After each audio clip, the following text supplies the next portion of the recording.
ఏంటంటే only one single option బుడమేరుకి సంబంధించి గల్లులు పోడ్చాడు. ఈ గల్లు పోడ్చినంతసేపు బుడమేరుకి ఏమాత్రం వరద వచ్చినా కూడా అది యథేచ్ఛగా విజయవాడకు మీద ప్రవహిస్తూ ఉంటుంది. ఆ రోజు ఏదైతే వరద వచ్చిన రోజునే కాదు, ఆ రోజు నుంచి ఈ రోజు వరకు ఎప్పుడు ఫ్లడ్ పెరిగితే అప్పుడే ఆటోమేటిక్గా వచ్చేస్తాం.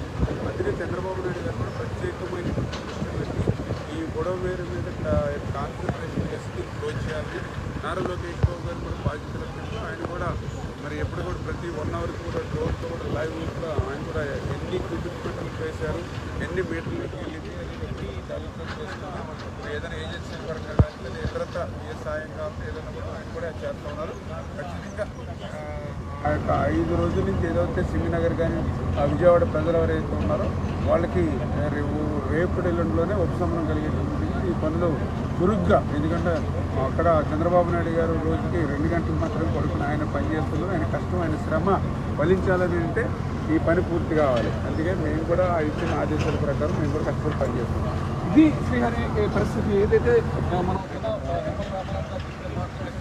ఇది పూర్తయితేనే అక్కడ సింగనగర్లో 100 ఐరన్ పైపులు ఉంటాయి కదా, పైప్ కూడా మిషన్ తోటి 4 ఇంచు 6 ఇంచ్ పైపులు పెద్ద పైపు కూడా ఉంది. వాటిని చేస్తారు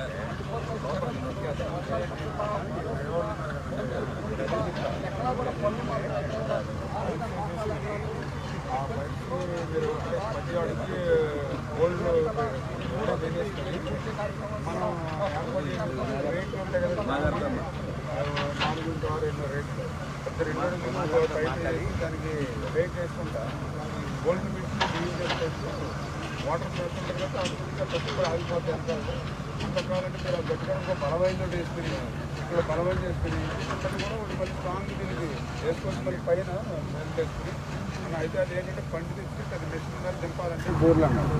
ఇప్పుడు ఈ పని అలాంటప్పుడు ఇప్పుడు మన వాళ్ళు కాకినాడ ఈ పోలవరం ఉన్నారు కదా, పెళ్లి దిగి వెళ్ళే వాళ్ళు మన గోదావరిలోనే 50 అడుగులు చేస్తున్నారు జాలర్లో.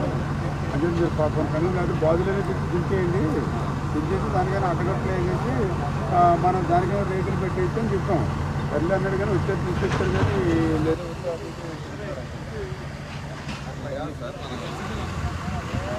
పెద్ద పైపులు ఉంటాయి, పైపులో అక్కడక్కడ ఒక్కడొక్కడ ఉంటే లోపల వచ్చేసి వెళ్ళిపోతుంది. ఒక్కలైన తోటి కిందకు వచ్చేసి వెళ్ళిపోతుంది. అంతే కదా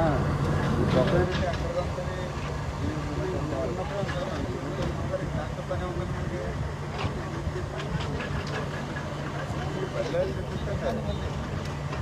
చదువుకోదు అంతరేపు కూర్చేస్తున్నారు. ఈ 60 ముగ్గురులో కూడా వచ్చారు.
చేస్తాడు అక్కడ ఉన్నాయా లేవా నీళ్ళు కొంచెం 4 పెట్టారు కదా 200 ఉన్నాయా లేదా ప్లేస్లో బడ్జెట్ పెట్టి బట్ లేవు, ఖాళీగా ఉంటే ఎంత అవుతుంది. అది ఎప్పటికప్పుడు చదువుకోవాలి.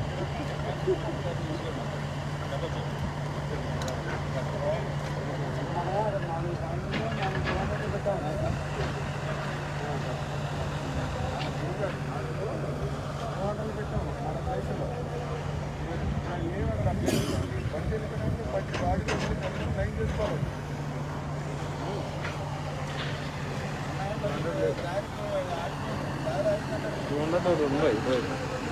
ఇలాంటిదే ఇక్కడ ఉండేది ఒకటి ఇక్కడ ఒకటి ఉండేది.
ఏంటంటే మరి ఇప్పటికే 2 గంటలు విజయవంతంగా పూర్తి చేయగలిగారు.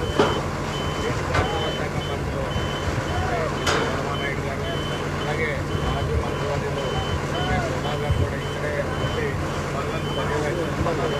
వారు సలహాలు ఇస్తూ మరి చాలా కొద్ది వరకు వచ్చేసింది. ఇంకొక 70-80 మీటర్లు అయితే ఇవన్నీ పూలు ఎప్పుడే పరిస్థితి.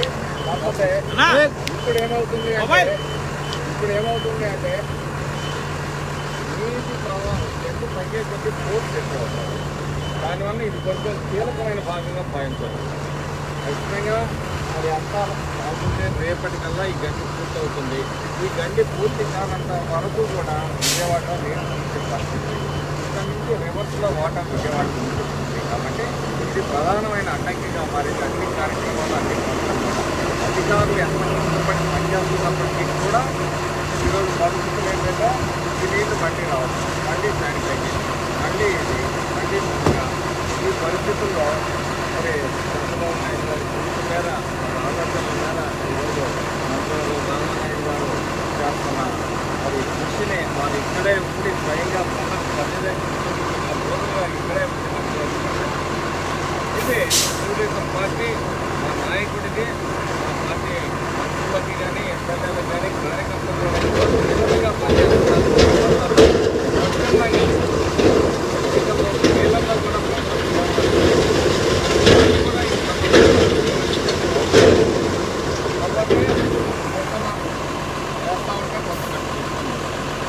అలాగే మళ్ళీ వాతావరణం అనుకూలంగా ఉండి మళ్ళీ వరద కానీ రాకపోతే రేపటికల్లా రేపు మధ్యాహ్నం కల్లా ఈ కార్యక్రమం పూర్తవుతుందని చెప్పి నేను భావిస్తున్నాను.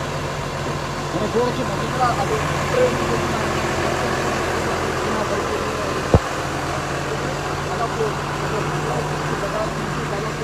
మంది వచ్చారు. వాళ్ళు కూడా కొన్ని సూచనలు సలహాలు ఆ పరిస్థితి అక్కడ ఎందుకంటే ప్రధానంగా చూస్తే కనుక ఆ కోర్టులో వాళ్ళంతా కూడా అక్కడ చేరుకొని అక్కడి నుంచి ఏదైతే ఆ ప్రమోషన్ తగ్గించేందుకు అక్కడ బ్యారికేడ్ లాగా అంటే ఒక రేపు ఆటం పెట్టి ఆ కోర్టులు కొంతమేరకు తగ్గించాలన్న కోర్టులు కూడా అటు గంటలు చేస్తుంది. అది ఎంత మటుకు పరిపాలించడానికి లేదా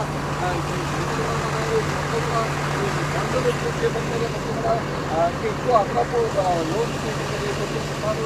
ఇప్పటికే దాదాపు 1000 లారీలు ఈ మెటీరియల్ మొత్తం కూడా డబ్బు చేసి పూర్తిగా పరిస్థితి కలిగింది. అయితే ఈరోజు ఇంకా ఖచ్చితంగా వేగవంతం చేయాలన్న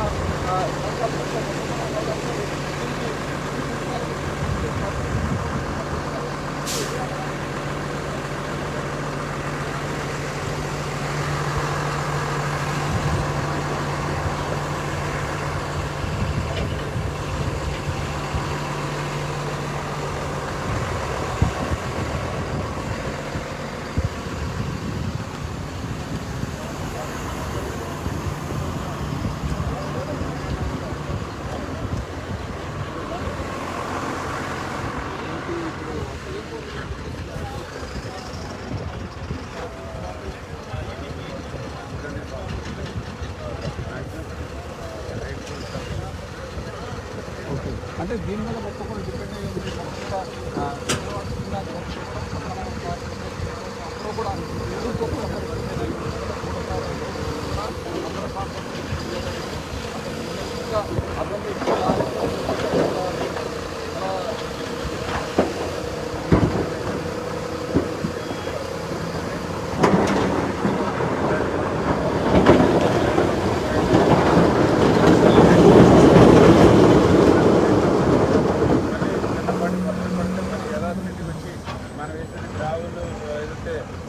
రోడ్డు వేస్తే అది కిందకి వెళ్ళి మళ్ళీ మట్టి పైకి రావడం, బళ్ళు జారిపోవడం, బళ్ళు దిగిపోవడం, ఇటువంటి ఇబ్బందులు ఉన్నాయి.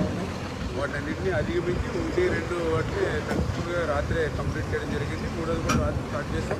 ఖచ్చితంగా ఈరోజు నైట్ కల్లా దీన్ని కూడా పూర్తి చేయడం జరుగుతుంది. ఇది చాలా ప్రాధాన్యతగానే తీసుకున్నాం. ఎందుకంటే ఏదైతే విజయవాడని చుట్టుముట్టినటువంటి సింగనగర్ చుట్టుముట్టినటువంటి వరద నీరు ఏదైతే ఉందో